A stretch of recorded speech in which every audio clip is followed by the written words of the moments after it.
Let's talk about Baghdad, City of Peace. In this game, for 1 to 4 players set during the Abbasid Caliphate, you are viziers who are vying to be the caliph's most eminent courtier. Whoever has the most points at the end of this game will win. On your turn, the first thing you're going to do is place a character card underneath the first slot of your player board and slide the other cards down. The card that just slid off will gain you a benefit if you met the requirements to gain that benefit. If it is a nighttime scoring card and you met the requirements to score it at the time it slid off, then you will keep it to score at the end of the game. Otherwise, you will discard it. Cards which slide off are not used again. Then you will check to see if there are any boat icons on the character card you just placed. If there are, you will count up the total number of boat icons on your character cards and move your boat that number of spaces on the river and gain the benefits shown.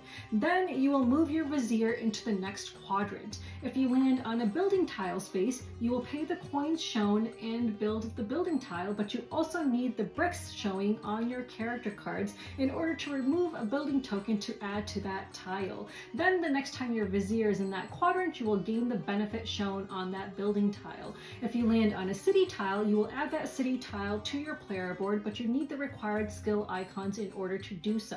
In order to add artifacts, you need anvils. In order to add patience, you need rods. In order to add books, you need quills, and in order to add students, you need abacuses. Furthermore, for each student you land adjacent to, you will need to spend 1 coin in tuition. For each patient you land adjacent to, you will move your favor marker down by 1 space.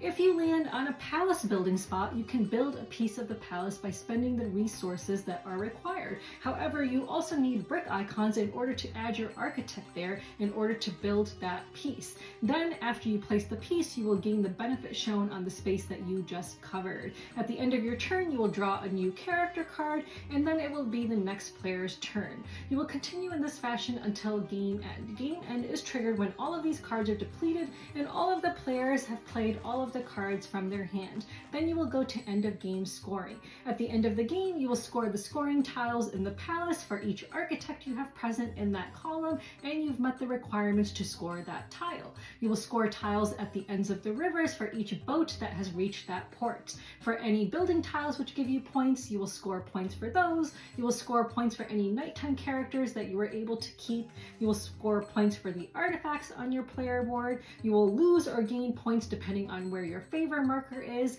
And if you built the cap or the dome of the palace, you will score points for that. And then whoever has the most points will win. If you're looking for a seriously awesome game, then definitely check out Baghdad, City of Peace.